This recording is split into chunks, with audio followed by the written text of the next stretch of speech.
국가, 민족, 나라가 전쟁의 소식들을 우리는 매일매일 듣고 있습니다. 그리고 국가적으로 또 조국 교회적으로 10월 27일 날 이 동성애 합법화와 포괄적 차별금지법을 반대하고 이 일에 아파하고 있는 교회와 신음하고 있는 백성들이 있다는 것을 몸부림치려는 이런 움직임들이 크게 일어나고 있습니다. 이 와중에 우리는 다음 주일 초청주일로 정했고 그 영혼들을 품고 기도하며 그들을 복음 듣는 자리에 이끌기 위해서 애를 쓰고 있습니다. 이 한 주간을 준비하면서 우리가 가장 바라는 게 뭘까요? 우리가 품고 기도하고 있는 그들이 교회로 와서 복음의 말씀을 귀담아 듣는 것입니다. 그 걸음이 한 번의 걸음으로 끝나지 않고 예수를 믿게 되고 예수를 따르는 성도가 되고 제자가 되는 기적이 우리 가운데 일어나게 되는 것을 보는 것입니다.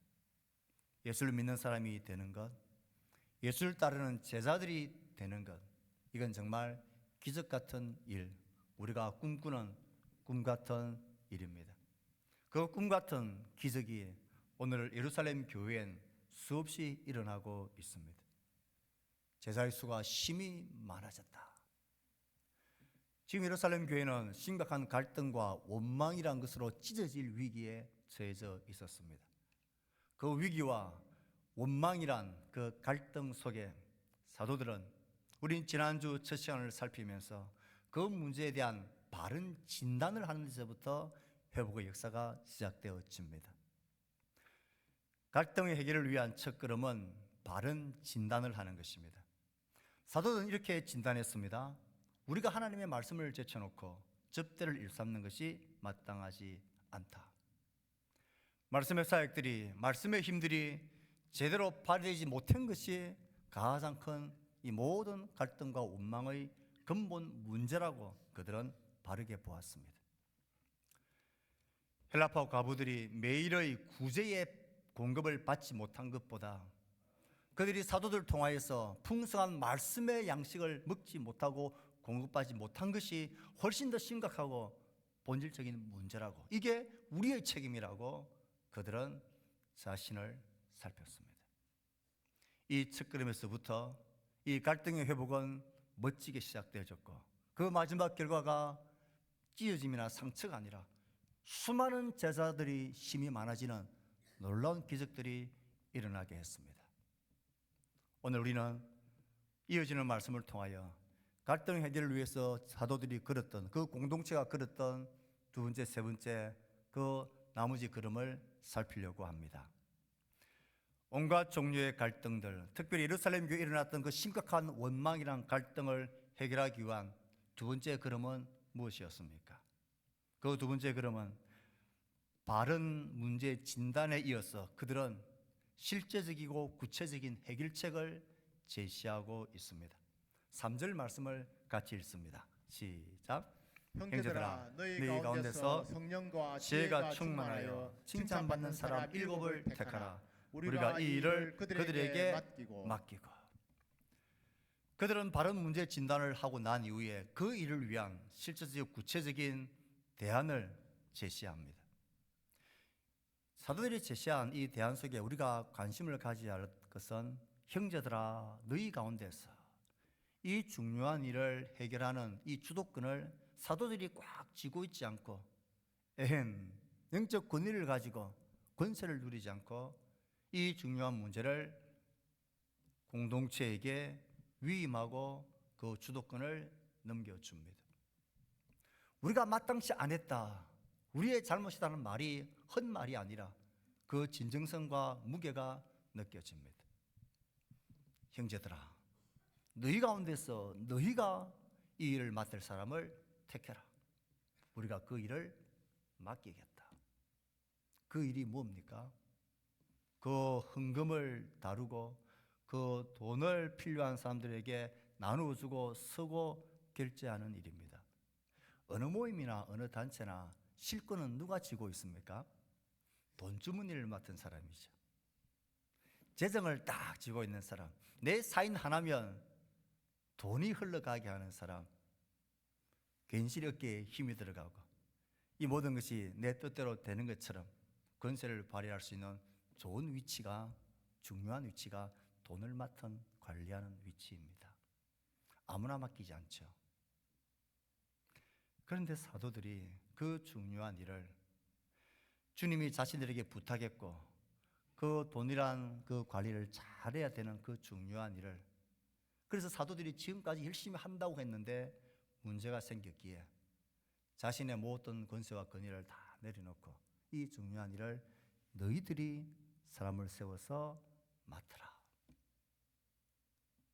우리가 그들에게 맡기겠다라고 겸손한 태도를 보입니다. 이런 건 아닙니다. 좋다, 너희들이 그렇게 원망해, 어디 너희들이 한번 해봐라. 너희들 중에 우리보다 잘할 수 있는 사람이 있으면 한번 세워봐라. 그리고 내가 똑똑히 볼 거야. 얼마나 잘하는지, 우리보다 잘하는지 못하는지 한번 해봐라. 두고 보자. 그런 식이 아니죠. 사도들은 정말 겸비하고 겸손한 마음으로 이 주도권을 그들에게 다 넘겨줍니다. 그리고는 그들에게 부탁합니다. 너희들이 사람을 세우는데 이 세 가지 조건만 잘 기억해라.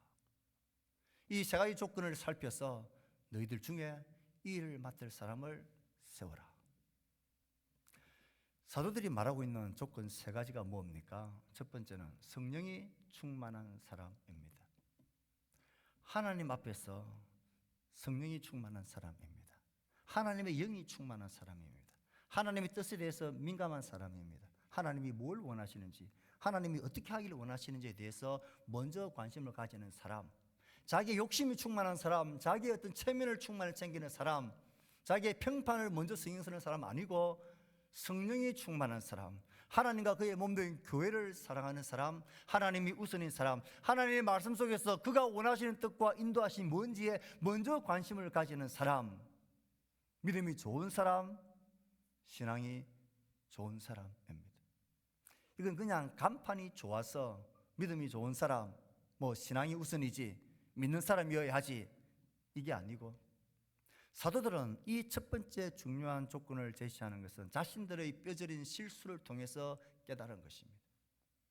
자신들이 하나님의 말씀을 제쳐놓고 하나님 앞에 서는 것을 제쳐놓고 구제한 일을 일삼았을 때에 이 어려움이 생겼던 것처럼 너희들은 그래서는 안 된다는 것입니다. 이 중요한 일을 맡은 사람, 가장 우선되는 조건과 자질은 성령이 충만한 사람, 하나님 앞에 서 있는 사람, 하나님의 마음으로 채워져 있는 사람이어야 한다. 그것이 사도가 내민 첫 번째 조건입니다. 언제부터인가 우리는 믿음이 좋다, 기도하면 되지, 기도할게, 다 은혜지, 이런 습관적인 말로 그냥 명패만 세우려고 하는 이런 우를 범합니다. 사도들은 이것을 뼈저리게 실감하며 성령이 충만한 사람이어야 한다. 그리고는 그 사역에 대해서 두 번째 조건은 지혜가 충만한 사람이어야 한다라고 말합니다. 사도들은 은혜만을 말하고 성령만을 말하고 하나님만을 말하고 믿음만을 말하고 그것이 중요하다고 첫 번째 조건을 그냥 명패 삼아 세운 게 아닙니다. 우리가 보통 인사하죠. 식사 한번 합시다. 내가 기도할게. 모든 게 다 하나님의 은혜지. 이런 말뿐인 것 아니고 정말 성령이 충만한 사람이어야 하고, 그리고 나아가서 그 일에 대해서 지혜가 있는 사람이어야 한다는 것입니다. 실질적으로 그 사역과 문제에 대해서 그것을 어떻게 해야 되는지를 아는 사람, 그에 대해서 준비가 되어 있는 사람, 그렇게 할 수 싶은 마음이 있는 사람, 이 문제를 돌볼 줄 아는 사람, 실질적인 그 사명을 감당하기에 준비되어 있는 사람, 그 사람을 택해야 한다라고 말합니다.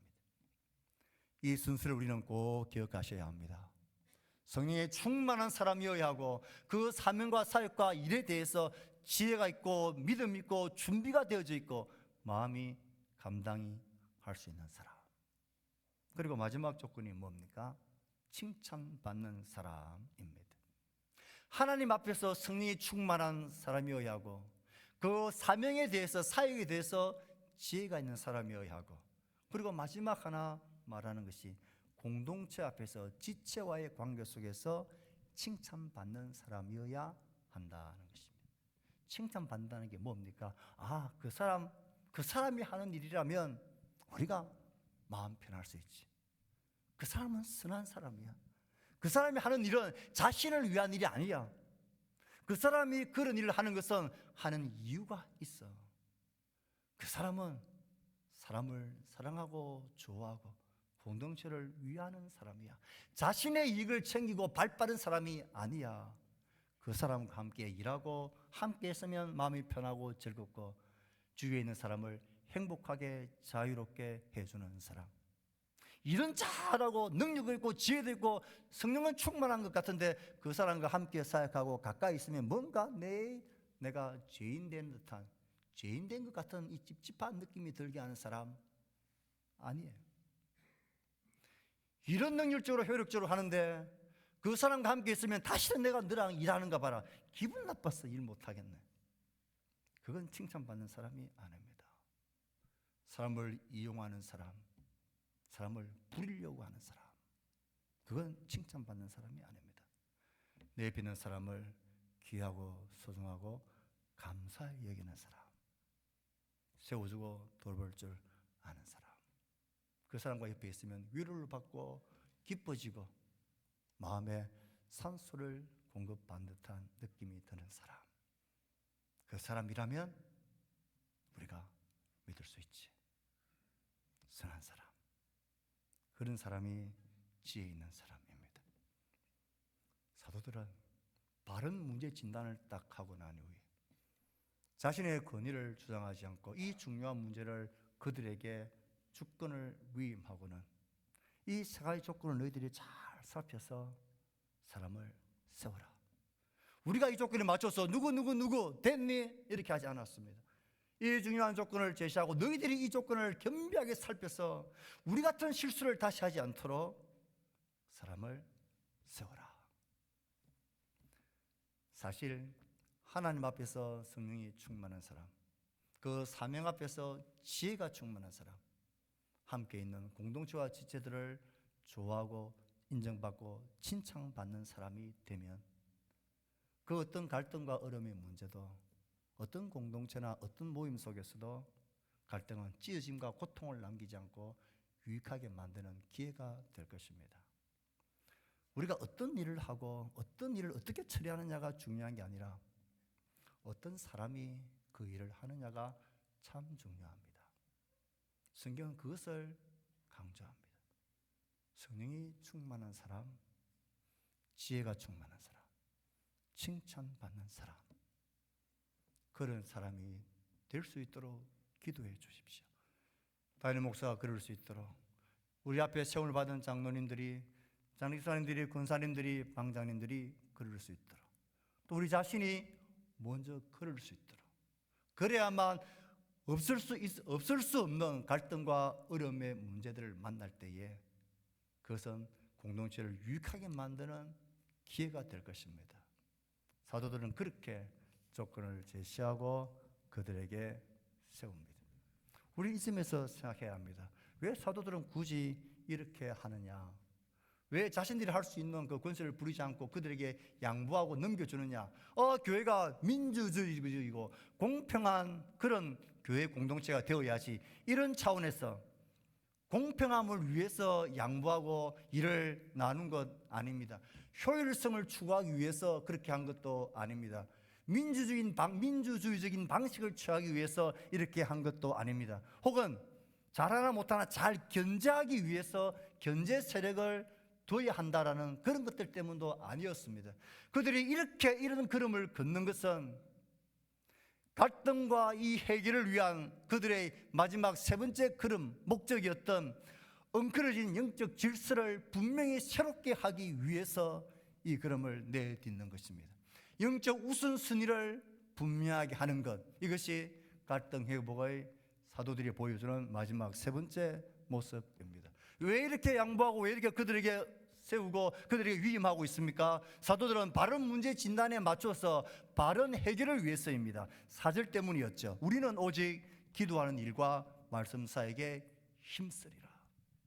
이것이 회복되어져야 되만 이 모든 갈등과 고통의 문제가 해결된다는 것을 알았기 때문에 그렇습니다.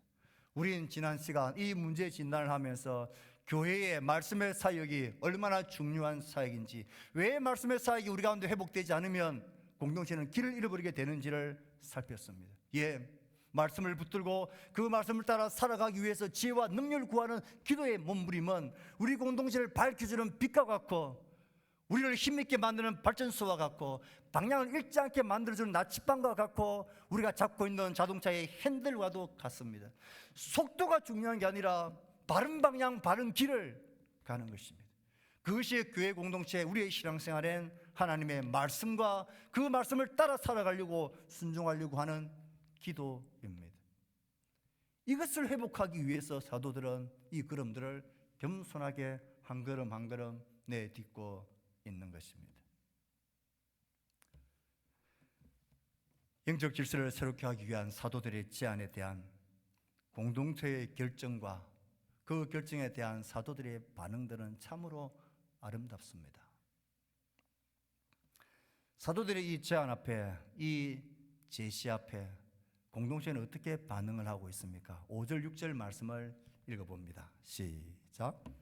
온 무리가 이 말을 기뻐하여 믿음과 성령이 충만한 사람 스데반과 또 빌립과 브로고로와 니가노르와 디몬과 바메나와 유대교에 입대했던 안디옥 사람 니골라를 택하여 사도들 앞에 세우니 사도들이 기도하고 그들에게 안수하니라. 온 무리가 사도들의 말을 기뻐했다 그랬습니다. 기뻐했습니다. 사도들이 주장하는 권세, 주장하는 자세를 보이지 않고 그들을 믿어주고 그들을 신뢰하며 이 조건을 가지고 너희들이 이 문제를 해결하기 위해서 사람을 세우라는 이 겸비한 이 모습 앞에 공동체는 한없이 기뻐했습니다. 자신의 기득권을 먼저 내려놓는 사도들, 자신들의 연약함을, 자신들의 잘못된 것을 인정하는 그 사도들, 그 겸비한 사도들의 모습을 보면서 공동체는 기뻐했습니다. 그리고 사도들이 제시한 그 조건에 맞춰서 7명의 사람을 세웁니다. 7명의 이름들을 가만히 보십시오. 물론 그 당시에 사람들은 헬라식 이름과 히브리식 이름을 동시에 가지는 것이 흔하긴 했습니다만, 여기에 등장하고 있는 7명의 이름은 전부 다 헬라식 이름입니다. 헬라 이름입니다. 그래서 성경학자들은 7명이 전부 다 헬라파 출신의 성도들이었다라고 주로 해석을 합니다. 이 사실이 정확하다면 너무나 놀랍지 않습니까? 지금 예루살렘 교회 공동체의 절대 다수 구성원은 히브리파 사람들입니다. 소수의 헬라파 과부들이 그 매일의 구제에 빠지니까 원망과 갈등이 생겨난 것입니다. 그러면 이 문제를 어떻게 우리가 해결해야 합니까? 그렇다면 우리가 많이 양보해서, 우리 히브리파 사람이 훨씬 많으니까 한 5대2 정도 구성을 해야 맞지만, 우리가 양보해서, 많이 양보해서 우리 4, 너희 출신 3 서로 견제하며 일을 하면 너희들 되겠니? 해도 별말 없이 받아들일 수 있는 구성비입니다. 그런데 이 공동체는 그렇게 하지 않습니다. 그 소수의 헬라파, 이 사람들을 어떻게 하면 더 잘 돌볼 수 있을까? 어떻게 하면 우리가 실수하지 않고 그들의 아픔과 신음을 잘 귀 기울일 수 있을까? 그러면서 그들은 7명 전부를 헬라파 출신의 사람들로, 성도들로 세웁니다. 그 예루살렘 공동체가 얼마나 성숙한 공동체였는가를 볼 수 있습니다. 아마 그들은 보았을 것입니다. 자신을 인도하는 사도들이 어떻게 자신들의 권세와 권위와 기득권을 내려놓고 이 문제 앞에 저희들이 겸비하게 서는지를 보았고, 그 사도의 모습에 그대로 기뻐하며 그들도 똑같은 반응, 똑같은 모습의 길을 걷습니다. 우리가 절대 다수이긴 하지만, 그래서 이것을 주장하지 않고 그 헬라파 출신의 사람들로 이 일을 오롯이 맡을 수 있도록 그들을 세우며 기뻐하며 사도들 앞에 세운 것입니다. 우리의 주장과 우리의 기득권을 주장하지 않겠다는 것입니다. 사도들이 그랬던 것은 우리도 그렇게 겸비하고 겸손하게 너희들을 돌보고 너희들의 아픔과 고통에 귀 기울이겠다는 것입니다. 동시에 그들은 이렇게 세운 7명의 사람을 이제 끝을 하지 않고 사도들 앞에 겸비하게 가지고 옵니다. 보라는 것입니다. 이 면면을 살피면서 당신들이 우리에게 제시했던 그 조건이 이들이 맞는지를 살펴보십시오. 사도들 앞에 세우니 사도들이 기도하고 그들에게 안수하니라. 그 공동체의 성숙함과 그 겸비함을 그대로 기뻐하며 사도들도 수용합니다. 그리고 기도하고 그들을 세우고 이 모든 권세와 거리와 일들을 그들에게 맡깁니다. 어떻게 이런 일이 가능할 수 있을까요? 교회는 어떤 공동체여야 합니까? 구성비를 잘 맞춰서 서로 균형 있게 서로가 서로의 자리를 차지하는, 서로와 서로의 사역의 자리를 나눠 먹게 하는 그런 공동체가 아닙니다. 예루살렘 공동체는 사도들의 인도 앞에서 어떻게 하면 우리가 주님이 우리에게 부탁하신 이 복음의 아름다운 성경과 가난한 자를 돌보는 일을 우리가 어떻게 하면 더 잘할 수 있을까? 어떻게 하면 더 소외되고 아파하는 그들을 보듬어 주고 그들을 사며 줄 수 있을까? 어떻게 하면 우리의 품이 주님의 품이 될 수 있을까라는 마음으로 그들은 7명 전부를 헬라파 사람들로 세우고 이 일을 그들에게, 그 돈을 맡기는 중요한 일을 그들에게 일임합니다. 예루살렘 초대교회의 돈은 거의 다가 구제금으로 쓰입니다.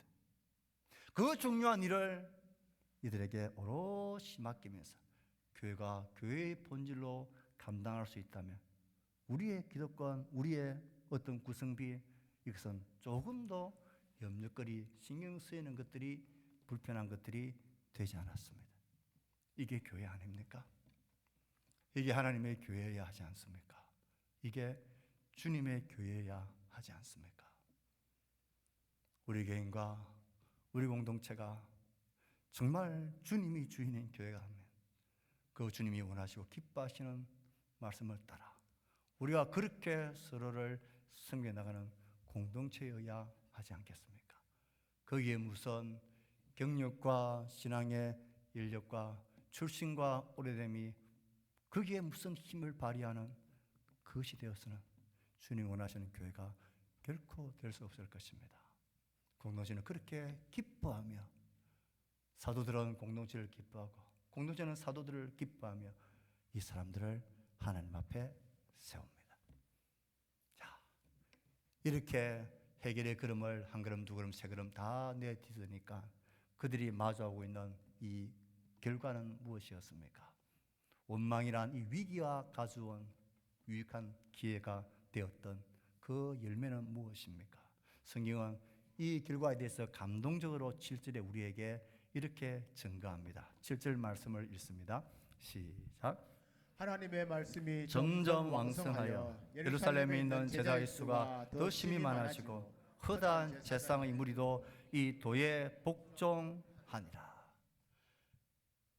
하나님의 말씀이 점점 왕성해지는 결과가 나왔습니다. 이것이 첫 번째 가장 중요한 결과요 유익입니다. 우리는 기억해야 합니다. 사도들이 이 원망과 찢어짐의 이 고통의 갈등의 문제의 진단을 무엇이라고 했습니까? 우리가 말씀을 제쳐두고 접대한 일을 일삼는 것이 마땅치 않다. 그들의 문제의 진단의 근본은 말씀이 왕성해지는 일에 우리가 소홀했다라는 것입니다. 그래서 그들이 이 해결을 위해서 첫 걸음, 두 번째, 세 번째 걸음을 다 걸으니 결국 이 문제에 대한 적절한 해결이 일어나기 시작합니다. 하나님의 말씀이 점점 왕성해졌다. 하나님의 말씀이 왕성해진다는 것이 무엇입니까? 사도들을 통해서 가르치시고 선포되시는 하나님의 말씀이 성도들의 마음을 움직일 뿐만 아니라 성도들이 손과 발로 하는 사역 현장, 돌봄의 현장에까지, 또 돌봄을 받는 사람들의 심령과 마음까지도 이 말씀이 힘이 있어서 쭉 영향을 미치는 거예요. 우리의 심장이 살아서 힘있게 정상적으로 박동할 때 이 피가 우리의 혈관 곳곳까지, 말초신경까지 이 피가 쭉 가는 것처럼 하나님의 말씀이 그렇게 왕성하게 힘이 있으니까 이 말씀이 우리의 삶의 구체적인 현장, 구석구석 현장까지 쭉 가는 거예요. 교회 차를 운전하는 그 차량 운전대의 끝까지, 설거지를 하는 그 손길까지, 차를 나누고 음료수를 나누고 청소하는 그 손길까지, 아이들을 돌보고 아이들을 섬기고 성도들을 돌보고 함께 참석하는 자리에까지, 그 크고 작은 모든 순간 사역의 현장에 하나님의 말씀이 힘이 있어서 왕성해져서 그 안에 쭉 가는 거예요. 그래서 하나님의 말씀이 왕성하여서 그 말씀이 영향력이 없었을 때에는 섭섭해지고 소외되어지고 원망으로 반응하며 사람을 찾아가며 그렇게 원망하며 갈등이 쏟았지만, 하나님의 말씀이 왕성해지니까 다르게 반응하는 거예요. 저는 이 말씀을 보면서 이 문제가 구제에서 소외되어지는 것, 제외되어지는 것, 빠지는 것이 문제였다면 이 결과도 어떻게 나와야 됩니까? 가장 먼저 나와야 될 결과가 뭡니까? 7명을 맡겼더니까 그들이 잘 돌봐서 헬라파 사람들 중에서 한 사람도 빠지는 사람이 없었더라, 이렇게 결과가 나와야 되는데 성경은 거기에 대해서 기록하지 않습니다. 교회 공동체의 말씀이 왕성해졌다. 왜 문제가 없었을까요? 왜 7명이 한다고 왜 더 빠지고 소외되는 사람이 왜 없었을까요? 왜 다른 크고 작은 문제들이 왜 없었을까요? 사람이 사는 공동체에 왜 갈등과 어려운 문제가 없을 수가 있겠습니까? 갈등이 없었어가 아니라 하나님의 말씀이 힘에 있어 왕성해지니까 그들이 반응하는 태도가 달라지고 그 문제를 대하는 태도들이 달라지는 거예요. 그 문제를 받아들이는 모습이, 해석하는 모습들이 달라지는 거예요. 이유가 있겠지. 잠시 놓친 거지. 우리가 가서 이야기하고 또 하면 이렇게 반응할 수 있는 여유들이 생기는 것이 무엇 때문입니까? 하나님의 말씀이 내 속에 왕성해질 때입니다. 말씀의 양식의 에너지가 내 속에 들어오면 그렇게 우리의 사고와 감정과 우리의 생활과 태도 속에 다른 반응, 다른 이해, 다른 해석들이 생겨나게 하는 힘이 하나님의 말씀 속에 있습니다. 사랑하는 성도 여러분, 아무리 사랑해도 여러분의 부부 사이, 부모와 자녀 사이, 여러분의 직장에서, 공동체 안에서 이런저런 예상하지 못했던 또 예견되어진 어려움들이, 갈등이 왜 없겠습니까? 여전히 있을 것입니다. 하지만 갈등의 문제 요소를 완전히 제거할 수 있는 인생은 이 땅에 아무도 없습니다. 하지만 하나님의 말씀이 힘이 있어서 내 안에서 왕성하게 작동하게 되어지면 다른 해석을 할 수 있습니다. 다르게 반응할 수 있습니다. 그 힘이 우리에게 주어집니다. 우리가 왜 말씀을 매일매일 읽어야 합니까? 왜 성경을 통독하고 묵상하며 암송하고 하나님의 말씀을 배워야 하고 들어야 합니까? 하나님의 말씀이 내 속에 왕성해지는 것만이 이게 진짜 힘이기 때문에 그렇습니다.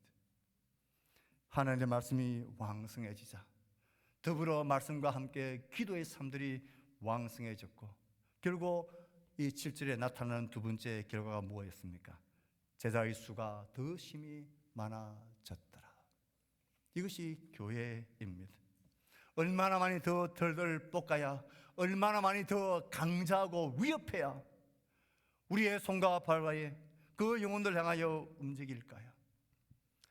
어떻게 하면 제자의 수가 더 많아지고 예수 믿는 사람이 우리 공동체에 많아지고 우리의 오이코스들이 그 속에 예수를 믿는 역사들이 일어나게 될까요?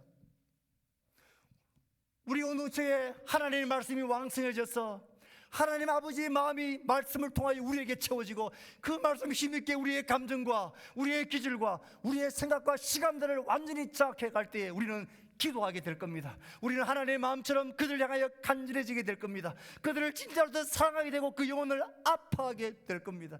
그렇게 말씀이 우리 속에 왕성해지고 그 말씀을 붙들고 우리가 기도하게 될 때에 그들이 예수를 믿는 자가 됩니다. 그들이 예수를 따르는 자가 됩니다. 더 많은 프로그램이나 더 많은 시설이나 더 위대한 능력의 사람이 있어야 되는 게 아닙니다. 그것을 가질 수 있는 교회는 몇 되지 않습니다. 늘 크고 화려하고 힘있는 교회를 부러워하며 주저앉아 있었고, 그런 것들이 없어서 우리는 안 된다라는 것은 사탄의 속임수입니다. 그런 것들이 아무리 다 있어도 하나님의 말씀이 왕성하지 않으면 갈등과 원망으로 그 공동체는 찢어지게 될 것이고 무너지게 될 것입니다. 반대로 아무리 작고 초라하더라도 우리 한 사람 한 사람이 하나님의 아버지의 말씀과 그 마음을 가지고 그 영혼을 붙들고 기도하며 아버지의 마음으로 채워지고 하나님 앞에 몸부림치기 시작할 때에, 그 말씀이 우리의 삶을 움직이기 시작할 때에, 그 말씀이 내 속에 왕성해지기 시작할 때에 구원의 역사들을 일어나게 될 거고 기도의 기적들은 일어나게 될 것입니다. 믿는 자가 많아지는 일은 거기에서 시작되어집니다. 사랑하는 성도 여러분, 우리는 이 일을 위하여 좀 더 진중할 필요가 있습니다. 교회 공동체의 새벽의 기도의 시간을 새벽 스타일로 바꾸려는 몸부림을 치셔야 합니다. 언제부턴가 수요 성경 특강 말씀이 가르쳐지는 그 시간은 이제는 건너뛰는 스킵해버리는 게 정상이라고 생각되어지는 이상한 시간을 마음을 가집니다. 금요 기도에 함께 모여서 기도하는 것, 우리 곳에 이 기도와 이 말씀과 하나님 앞에 모이는 이 예배가 우리 속에 왕성해지지 않는 한 이 믿는 자 일어나는 일들은 묘연하게 될 것입니다. 우리 한 사람 한 사람이 우리의 다음 세대를 안고 이 세대를 안고 하나님의 마음을 가지고 그 왕성한 말씀의 인도함과 감동 속에 우리가 뜨거워질 때에 하나님 우리를 통하여 예수 믿는 자가 수없이 일어나게 하는 일들을 행하실 것입니다. 마지막 결과가 무엇이었습니까? 허다한 제사장의 무리도 이 도에 복종하니라. 그 당시에 교회를 가장 앞서서 핍박하는 무리는 유대교, 그 유대교의 대표격이 이 제사장들입니다. 사도들을 핍박하고 가두고 로마의 힘을 빌어서 그들을 채찍질하고 또 심지어 그들을 죽이는 일에 앞장섰던 힘들이 대적이 유대교였고 그 상징이 제사장입니다. 이 제사장이 이 도에 복종했다는 말은 이 복음의 능력과 복음의 승리가 이 교회 안에 누려지게 되어졌다라는 것입니다. 세상을 이기는 힘은 우리의 숫자가 많아서 수를 과시하는 것이 아닙니다. 10월 27일 날 광화문역 일대에 역사 이래로 없었던 모든 교파를 초월한 교회가 이래서는 안 된다는 마음을 가지고 모이려고 애를 쓰고 있습니다. 우리는 그곳에 모여서 우리 믿는 사람 수가 이렇게 많은데 너희들 함부로 할래? 이것을 과시하려고 하는 시도는 틀린 생각입니다. 수가 하나님의 역사를 일으키지 않습니다. 그러면서도 아파하면서 우리가 왜 모여서 몸부림치려고 합니까? 우리가 아프다라는 것을 말하고 싶은 것입니다. 이렇게 하면 나라가 망한다라는 것, 이렇게 가면 우리의 아이들을 잃어버린다라는 것을 이 절박함을 가지고 우리가 이렇게 아파하고 있다는 사실을, 신음을, 고통을, 몸부림을 보여주고 싶은 것입니다. 사랑하는 성도 여러분, 우리 이를 위하여 기도해야 합니다. 우리 속에 하나님의 말씀이 사라지고 하나님의 말씀이 내 속에서 힘을 얻게 되어지면 세상을 이길 힘은 어디에서도 공급받지 못합니다. 우리 성도가 세상을 이기는 빛이 되고 세상을 이기는 소금이 되는 것은 우리 속에 하나님의 말씀이 왕성해질 때만 일어난 일입니다. 그 말씀을 붙들고 기도하는 그 힘이 일어날 때입니다. 이것 아니고는 세상을 이길 힘은 교회에 없습니다. 이것 아니고는 하나님의 사람이 우리의 삶의 자리에서 하나님의 백성으로 살아갈 수 있는 길은 전무합니다. 그 어떤 것도 다른 길이 있을 수 없습니다. 우리를 하나 되게 만들고 세상을 이기게 만들고 형제를 더 사랑하게 만드는 것은 하나님의 말씀이 우리 속에 왕성해질 때입니다. 이 하나님의 말씀이 우리 속에 왕성해지기를 결심하십시오. 다시 성경을 펴시기를 결심하십시오. 다시 기도를 중요하게 여기기를 결심하십시오. 다시 하나님의 말씀을 배우기를 결심하십시오. 그렇게 될 때에 하나님의 복음의 능력과 역사를 누리는 우리 공동체, 더 견고해지는 아름다운 신앙의 공동체가 되어갈 것입니다. 우리 공동체가 이런 공동체가 되어가기를 주의 말씀으로 축복합니다.